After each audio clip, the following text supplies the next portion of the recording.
What a day. It's all murky, grey and horrible. What day are we on today? Tuesday.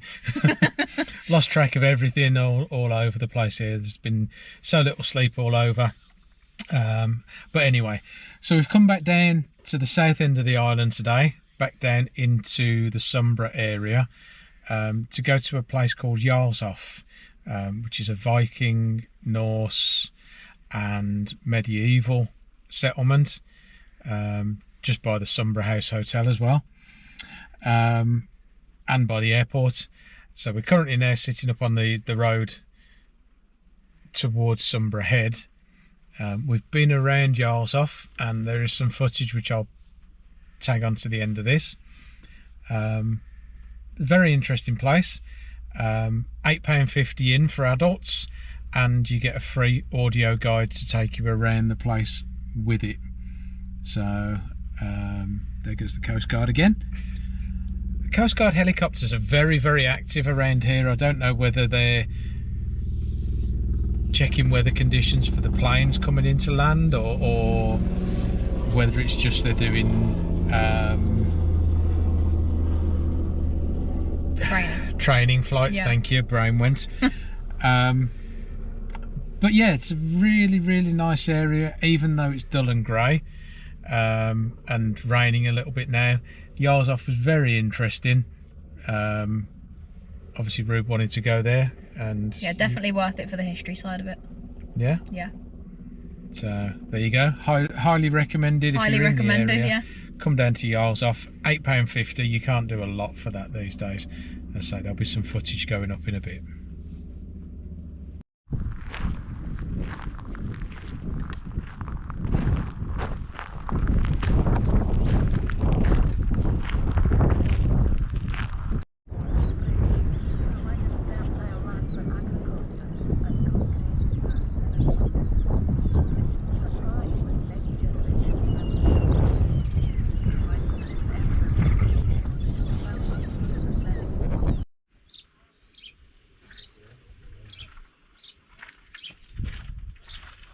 That's low.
This type of building got its name. The different compartments are built like the spokes of a wheel, with the central living area around the hearth as the radial point. This clever way of using stone piers to both support the roof and divide up the floor space is only found on the northern and western Isles of Scotland. In front of the individual alcoves, you can see upright slabs. These would have supported partitions so that the alcoves could be raised above the ground. If you look to the top of any one of these alcoves, you'll see that the stone walls start to tilt in. Stone slabs would have been used to close the gap, covering the chamber and creating a so-called corbelled roof. Turf would then have been laid on top. The weight of the roof would have been supported by the radial piers. A wheelhouse was a well-protected, even cosy house. And shortly we're going to visit another example that will allow you to appreciate even better just how well built these houses were. This way? I don't know, this is just... Here in Upper Slope.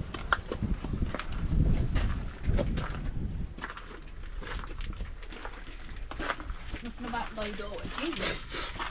Very low door. Do you know what? It doesn't echo. I expected an echo walking into here. But it's open at both ends, isn't it? So Yeah, but still. not quite sure where what that brings us into. A little bit. Probably like the safety tape wrapping around some kind of Foam or something. foam, exactly, yeah. Which, given the fact you've got to step back down to get in again.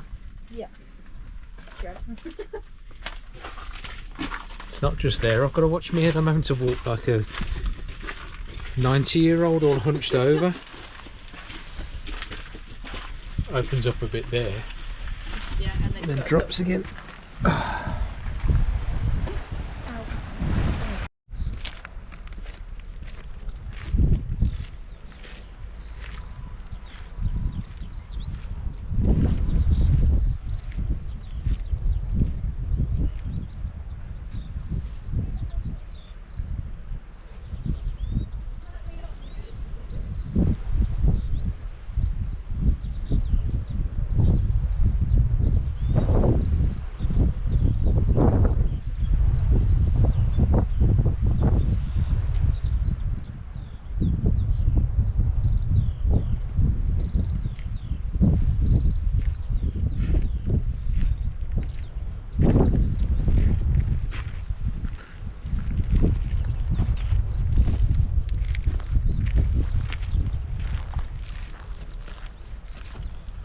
Which is thought to have been either a bathhouse or a temple. There were also slaves' quarters, and it's probable that these slaves were the descendants of the people who built the wheelhouses. Later, around the year 1100, 250 years after the first Norse settlement, this house was lengthened to the proportions you see today. The byre now became part of the house, with the people living in one end and the animals in the other. Over the generations, more houses were built, probably by the growing family of the Norse settlers. Like the people before them, they kept cattle, sheep, pigs, goats, ponies and hens, and grew wheat and beer, the type of barley grown by the early inhabitants of Jarlshoff, and one which is still grown in a few places in Orkney and Shetland today. They also grew flax, which was spun into linen thread used for fishing lines, nets and cords, and possibly even for sails. With their boats, they went out net fishing and deep-sea line fishing. Finds suggest they were 3 feet. Out west, the Green Mountains continue.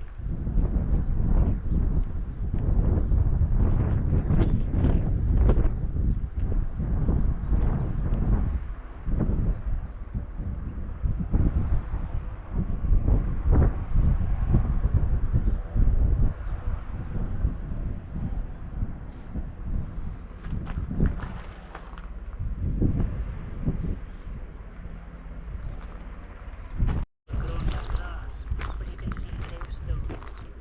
Legend tells us that these are the graves of sailors shipwrecked in the stormy seas around the island. Place Sir Walter Scott called Jarlshoff in his novel The Pirate. It would originally have had 2 floors, the basement being used for storage and with a hall and chamber on the first floor. If you look carefully, you can see the holes where the supporting beams would have been. The remains of the fireplaces on the first floor are visible on either side.